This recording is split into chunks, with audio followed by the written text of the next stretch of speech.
നാട്ടുകാരട്ടോ. ഇവരാണ് ഞാൻ പറഞ്ഞ ആൾക്കാർ. വന്നിട്ട് ഇത് ഭാരതിയമ്മ, ഇത് മകള്. ഈ ഔട്ട് ഹൗസ് ഒരു വാടകയ്ക്ക് കൊടുക്കലാന്ന് പറഞ്ഞതാ. എന്റെ നിർബന്ധപ്രകാരം സമ്മതിച്ചേ. പിന്നെ ഇത് കൃഷ്ണൻ നായര്, ഈ കുട്ടിയുടെ അച്ഛൻ. ഇത് ഗോപിക, ഈ അച്ഛന്റെ മകളാ. ഇതിന്റെ വല്യച്ഛന്റെ മോൻ ദിവാകരൻ. വളരെ നല്ല മനുഷ്യനാട്ടോ. അതെന്തിനാ എടുത്തു പറയുന്നേ? എന്നെ കണ്ടാ അറിഞ്ഞൂടെ? വന്നാട്ടെ. നാട്ടിലെ വീട്ടിലിപ്പോ ആരുമില്ല. വീടും പറമ്പും പിന്നെ എന്നെയും നോക്കാനായിട്ട് എന്റെ ഈ മോള് മാത്രമേ ഉള്ളൂ. മോൾക്കിപ്പോ കൂടുതൽ താല്പര്യം എന്നെ ശ്രദ്ധിക്കാനായോണ്ട് വീട് തൽക്കാലം പൂട്ടി. ഈ കാണുന്ന ഗ്ലാമർ മാത്രമേ ഉള്ളൂ. ഈ ശരീരത്തിൽ ഇല്ലാത്ത രോഗങ്ങളില്ല. ഷുഗർ, പ്രഷർ, കൊളസ്ട്രോൾ, ഡിങ്കി. ഇനി ആയുർവേദത്തിലൊരു പരീക്ഷണം. ഇവിടുത്തെ സ്വാമിയാർ മഠത്തിലെ വൈദ്യരും ചെന്ന് കണ്ടു. 5-6 മാസത്തെ തുടർച്ചയായ ചികിത്സ അദ്ദേഹം നിർദ്ദേശിച്ചു. പോക്കുവരവിന്റെ ബുദ്ധിമുട്ട് ആലോചിച്ചിട്ട് വൈദ്യരുടെ വീടിന്റെ അടുത്ത് തന്നെ അങ്ങോട്ട് താമസിക്കാന്ന് കരുതി. മോൾ എന്ത് ചെയ്യുന്നു? മോള് സംഗീത പഠനം കഴിഞ്ഞ് നിൽക്കല്ലേ. നാട്ടിൽ ഒരുപാട് ശിഷ്യഗണങ്ങളുണ്ട്. ആ മോളെ, കൊച്ചച്ഛൻ ഇറങ്ങാ. വന്ന ടാക്സിക്ക് തന്നെ തിരിച്ചു പോയാ രാത്രിക്ക് മുമ്പ് ജയിലിലെത്താം. പുള്ളിയാണാ എന്റെ ഈശ്വര. എനിക്ക് ഈ നാട്ടിൽ മാന്യമായിട്ട് ജീവിക്കാനുള്ളതാണ്. ഇത് ഭയങ്കര ചതിയായി പോയിട്ടാ. കൊലയാളികൾക്ക് ഈ വീട് വാടകയ്ക്ക് കൊടുക്കില്ല. അമ്മച്ചി എന്റെ കൊല്ലല്ലേ. ഞാൻ ജയിൽ പുള്ളിയൊന്നുമല്ല, ജയിലറാ. തിരുവനന്തപുരം സെൻട്രൽ ജയിലിൽ. സാർ, എടാ സാറ് പോലീസ് ഓഫീസറാണെന്ന്. കാശൊന്നും കൂടുതൽ മേടിക്കണ്ട. താനും ഞാൻ ഫ്രീ ആണ് സാർ.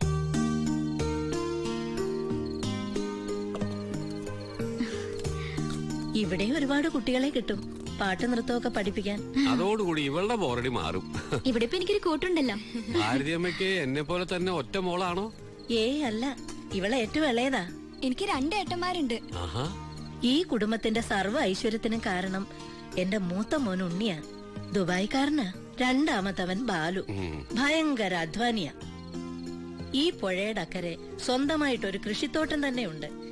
എന്നാലും പോലീസിലാകണമെന്നാ അവന്റെ ആഗ്രഹം. SI ടെസ്റ്റ് ഒക്കെ കഴിഞ്ഞിരിക്കുക. എന്നിട്ട് കക്ഷി എവിടെങ്കിലും കണ്ടില്ലല്ലോ. ട്രെയിനിങ് എവിടെയാണെന്ന് അറിയാൻ വേണ്ടി തിരുവനന്തപുരത്ത് പോയിരിക്കുക. തൊപ്പി തലയിൽ കയറിയിട്ടില്ലെങ്കിലും ഇപ്പോഴേ SI എന്നാ പുള്ളിയുടെ വിചാരം. എല്ലാം കൊണ്ടും സന്തുഷ്ട കുടുംബം. ഇനി ഒരു സർപ്രൈസ് റൂം കൂടി. ഇതാ ഉണ്ണിയേണ്ട പരീക്ഷണശാല. ദേ നോക്കിയേ. ദേ ഇത് കണ്ടോ? കോളേജ് എക്സിബിഷന് ഇന്ത്യ പാകിസ്ഥാൻ വാർ സ്വന്തമായിട്ട് ഉണ്ടാക്കി ഡെമോൺസ്ട്രേറ്റ് ചെയ്തതാ. ഏട്ടൻ അതിന് ഫസ്റ്റും കിട്ടി. ഏട്ടനൊരു സയന്റിസ്റ്റ് ആണെന്ന് പറഞ്ഞ് ഞങ്ങളൊക്കെ കളിയാക്കാറുണ്ടായിരുന്നു. പുള്ളിക്കാരൻ ഭയങ്കര ട്രിക്സിന്റെ ആളാ. ഇത് കണ്ടില്ലേ, വാർ ഫ്രണ്ട്.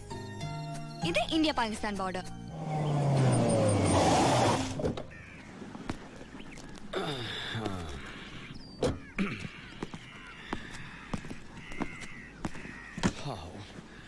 കർത്താവേ,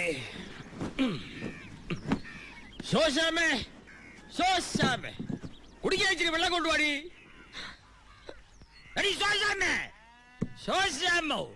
ഇവള് എവിടെ പോയി കിടക്കുവാ?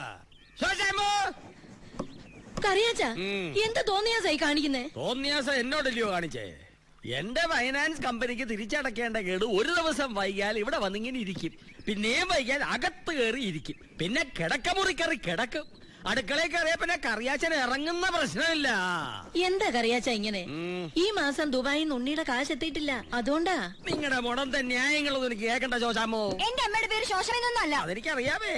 ശോശാമെന്ന് എന്റെ പെണ്ണുമുള്ളയുടെ പേരില്ലയോ? ഈ തിണ്ണയിലിരുന്ന് ആ പേര് വിളിച്ച് ശീലിച്ചില്ലേ, കുഴപ്പമാ. നാളെ അവൾ എന്റെ കൂടെ ഇവിടെ താമസിക്കാൻ വരുമ്പോ ഞാൻ ഭാരതി എന്ന് വിളിച്ചാൽ അവൾക്ക് ഡൗട്ട് ആവും, ഞാൻ ഔട്ടാവും. അപ്പഴേ എന്ത് തീരുമാനിച്ചു? ഞാൻ ഇവിടെ കിടന്ന് വരേക്കണോ അതോ പോണോ? ഉണ്ണിയേട്ടന്റെ പൈസ വരുമ്പോ അവിടെ കൊണ്ടുവന്ന് തരും. അനുമ്പ ഇവിടെ വേഷം കെട്ടിയാലുണ്ടല്ലോ. അയ്യടാ, എന്റെ കാശ് എണ്ണി മേടിച്ചേച്ച് 5 നേരം മൂക്കുമുട്ട മടപടാ വെട്ടി മിണിങ്ങി ദേഹം ഒന്ന് മിനിങ്ങിയപ്പോ കണ്ടില്ലേ പെണ്ണിന്റെ നാക്ക്?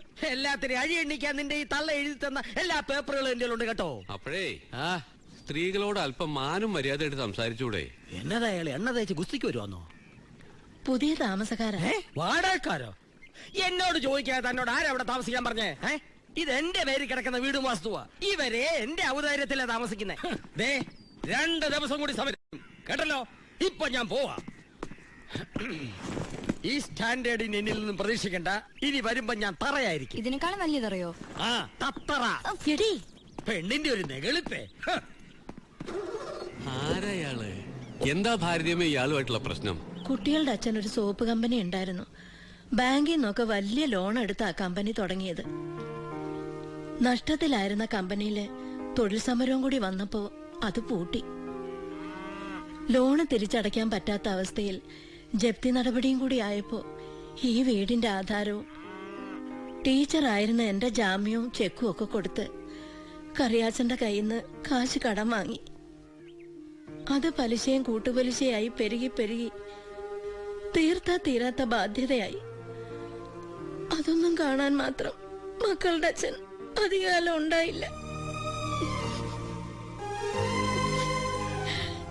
ഇപ്പൊ എന്റെ മോൻ ദുബായി കടന്ന് കഷ്ടപ്പെടുന്നത് മുഴുവൻ ഇയാളുടെ കടം തീർക്കാനാ.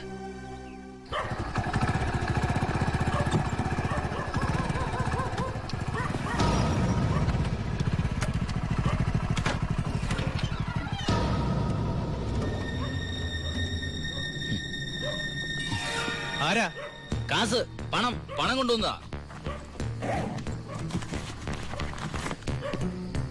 സാറ് തന്നതാ ദുബായിന്ന്. ഓക്കെ. എടോ, എന്താ നിന്റെ പേര്? പാണ്ഡ്യൻ. തമിഴനാ? അല്ല, മലയാളി. എവിടാ സ്ഥലം? കോളഞ്ചേരി. കോളഞ്ചേരി അല്ല, കോഴഞ്ചേരി. ആ. ആരാ മോനെ? ആ, ഏട്ടന്റെ കാശ് കൊണ്ടുവന്നാ. അവനൊരു കള്ള ലക്ഷണം. ഏട്ടൻ പോലീസ് ബുദ്ധിയിൽ നോക്കുമ്പോ എല്ലാരും കള്ളന്മാരാ. പേര് പാണ്ഡ്യൻ, സ്ഥലം കോളഞ്ചേരി. കോഴഞ്ചേരിയിൽ ഏത് മലയാളിക്കാ പാണ്ഡ്യൻ എന്ന് പേരിടുക? ഏവൻ കള്ളനാ, പേരും കള്ളൻ. ഏട്ടൻ എന്തിനാ അമ്മേ ഈ ഇടപാട്? ദുബായിന്ന് കാശ് ബാങ്ക് വഴി അയച്ചാ പോരെ? ഇത് കുഴൽപ്പണം. എന്തായാലും നാളെ രാവിലെ നീ ഈ കാശ് കറിയാച്ചിന് കൊണ്ടുപോയി കൊടുക്ക.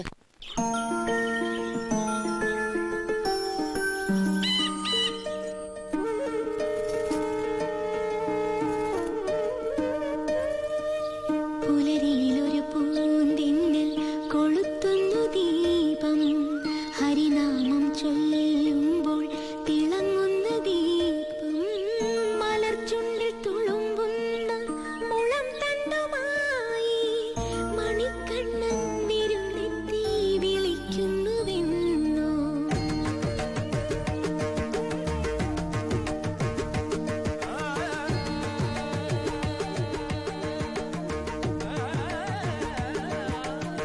മഴയുടെ മിഴിമൺചെരാതിൽ തളിക്കുന്നു തീർത്ഥം, അമ്പാടിപ്പൂം പൈകൾ ചുരത്തുന്നു സ്നേഹം, കുലദൈവം കുടികൊള്ളും മലർക്കാവിലേതോ കുയിൽപ്പെണ്ണിൻ കളിച്ചുണ്ടോ ജപിക്കുന്നു മന്ത്രം.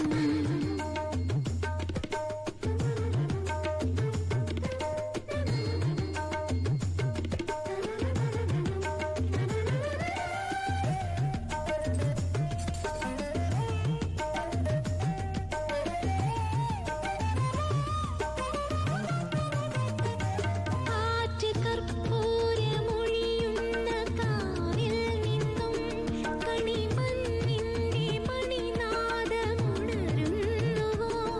എന്റെ പാലാഴിപ്പുഴയായ നിളയിൽ നിന്നും ഒരു പാടന്റെ പൂപ്പാട്ടു കേൾക്കുന്നുവോ. നിന്റെ വനമാലയായി നല്ല മയിൽപീലിയായി, നിന്റെ വനമാലയായി നല്ല മയിൽപീലിയായി എന്റെ ഏകാന്തജന്മം നീ പൊന്നാക്കുമോ.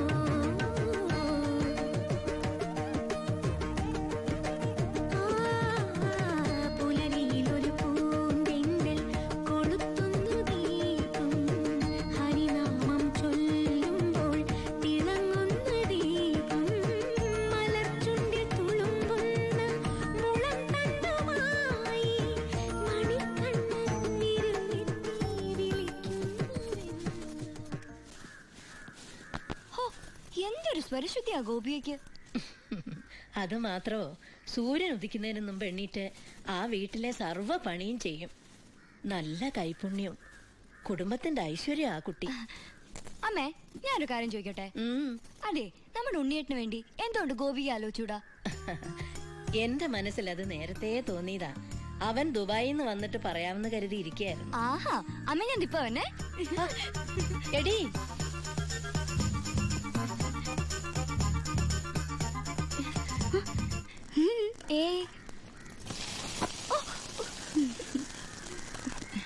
ഗോപിയയ്ക്ക് ഈ നാട് ഇഷ്ടായോ?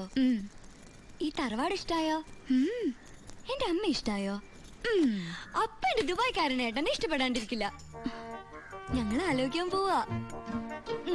ജാതകം എടുത്തൊന്ന് നോക്കിക്കോ, ചിലപ്പോ വിദേശ യാത്രക്ക് യോഗ ഉണ്ടാവും.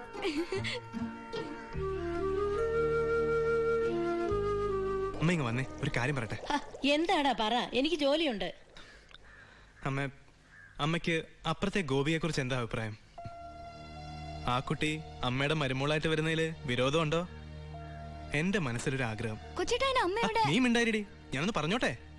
മോനെ അത് അമ്മ, ഇന്നലെ ഞാനൊരു സ്വപ്നം കണ്ടു. ഗോപിക കല്യാണ പെണ്ണായിട്ട് അണിഞ്ഞൊരുങ്ങി വരുന്നതും കത്തിച്ച് പിടിച്ച നിലവിളക്കായിട്ട് അമ്മ സ്വീകരിക്കുന്നതും. അപ്പൊ ഉണ്ണിയേട്ടനോ? കല്യാണമൊക്കെ ഉണ്ണിയേട്ടൻ വന്നിട്ട് മതിയെന്നേ.